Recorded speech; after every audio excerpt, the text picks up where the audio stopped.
الحمد للہ والصلاة والسلام علی رسول اللہ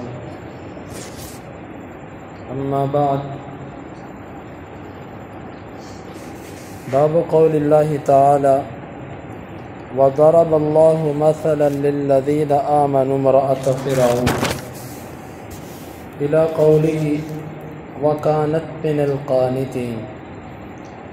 یہ باب ہے اللہ تعالیٰ کے اس قول کے بارے میں، اور اللہ تعالیٰ نے مثال بیان کی ان لوگوں کے لیے جو ایمان لائے فرعون کی بیوی کی، یہاں تک وکانت من القانتین، اور وہ تھی تابع فرمان لوگوں میں سے۔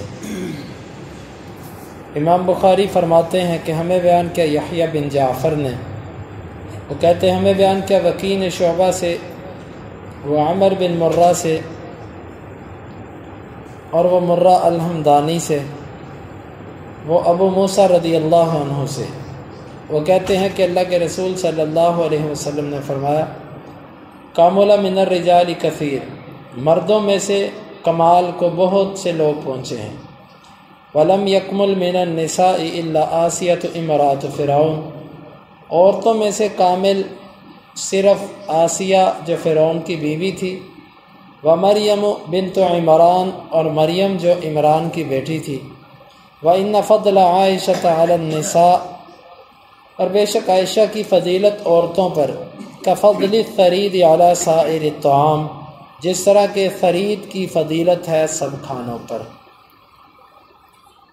اس باب سے امام بخاری رحمہ اللہ کی مراد آسیہ رحمہ اللہ، اس کی فضیلت بیان کرنا مقصد ہے۔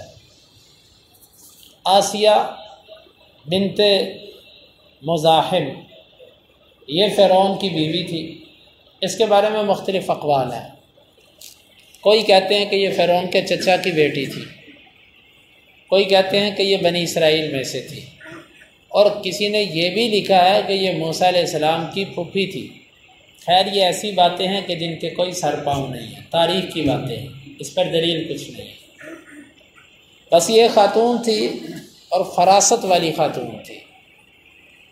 اس کی فراست کا اندازہ یہاں سے لگائیے کہ جب اس نے موسیٰ علیہ السلام کو دیکھا تو دیکھتے ہی اس نے کہا تھا کہ قرۃ عین لی ولک، یہ میرے اور تیرے لیے آنکھوں کی ٹھنڈک ہے۔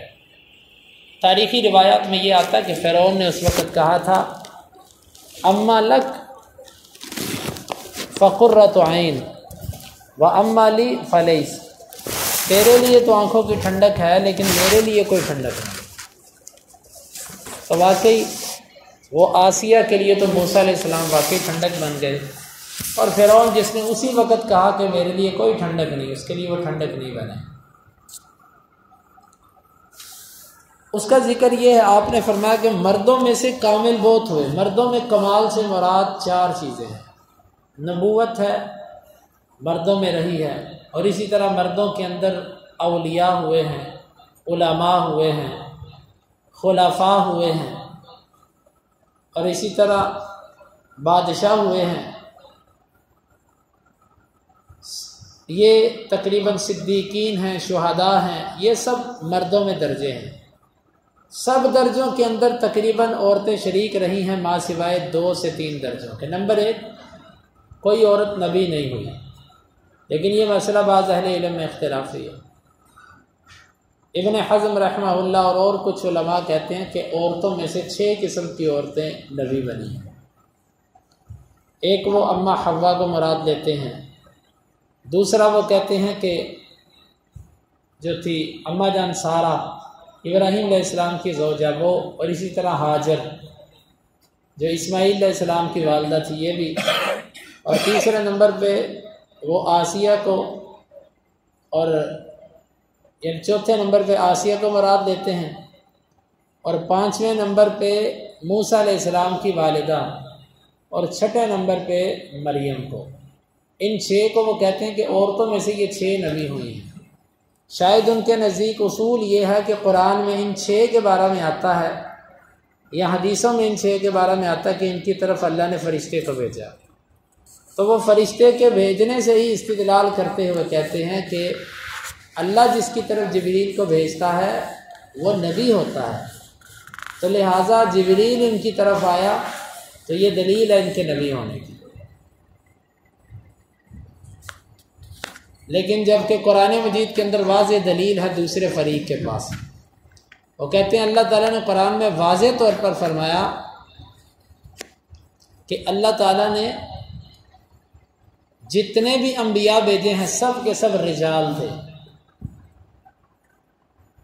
رجال رجل مرد کو کہتے ہیں، تو جب اللہ نے واضح کہہ دیا تو یہاں سے پھر استدلال ٹھیک نہیں، اور واقعی یہی بات درست ہے کہ مردوں میں ہی نبوت رہی ہے، عورتوں کی طرف نبوت نہیں گئی۔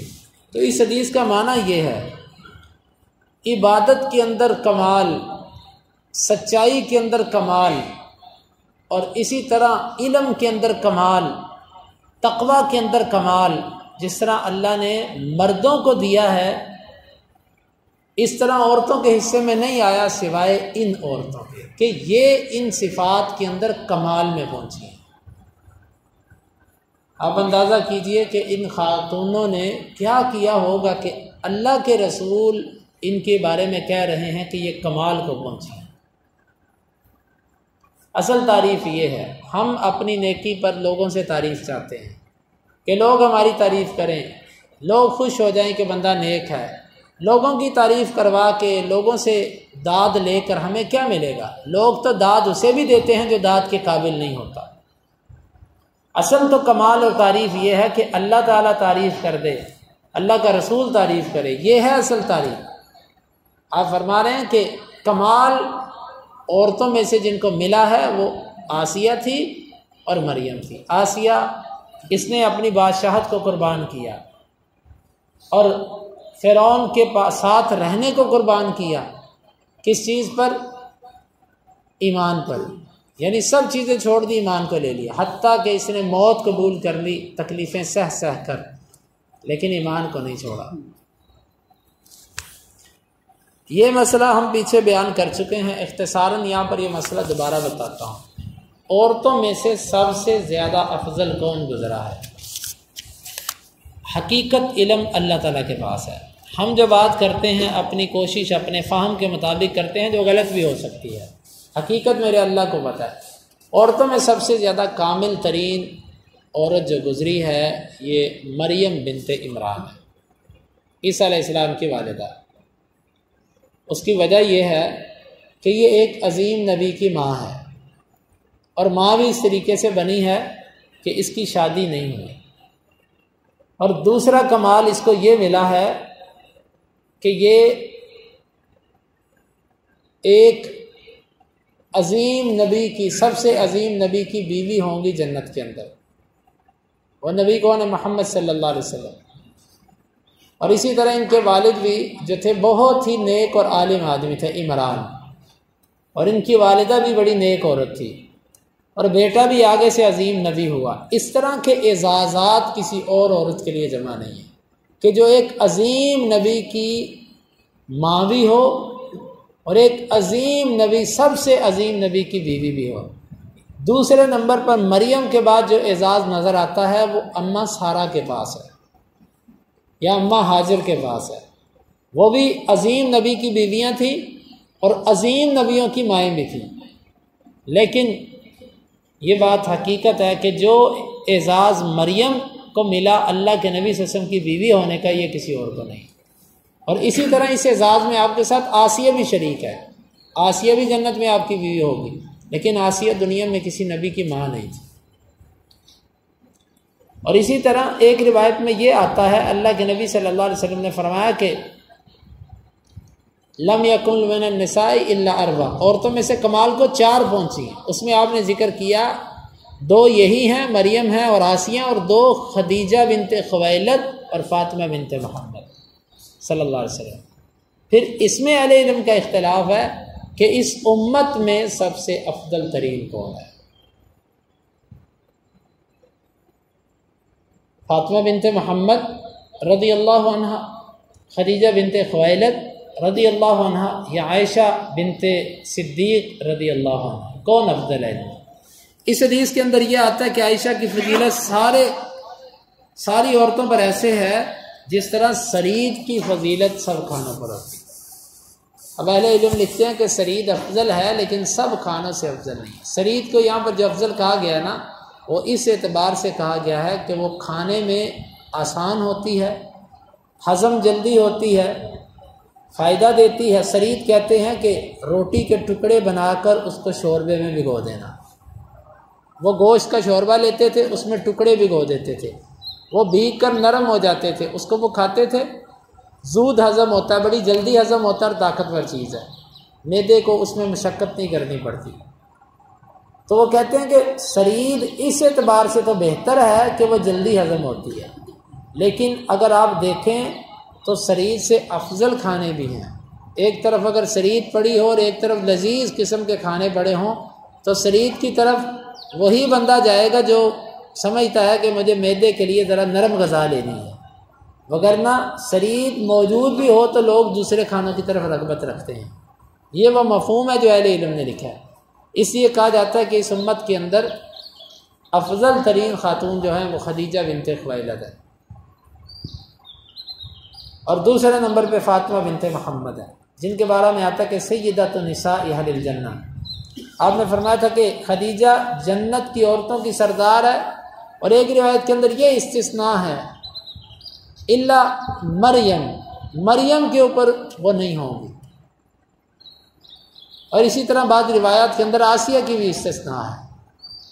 تو اگر ان ساری روایات کو دیکھا جائے، ابن کثیر رحمۃ اللہ علیہ نے البدایہ والنہایہ کے اندر اس پر تفصیلی بحث لکھی ہے، اس سے واللہ عالم حقیقت علم میرے اللہ تعالیٰ کے پاس ہے۔ یہی معلوم ہوتا ہے کہ افضل ترین خاتون مریم ہے، اس امت میں افضل ترین خاتون خدیجہ بنت خویلد ہیں، فاطمہ بنت محمد ہیں، اور عائشہ بنت صدیق ہیں۔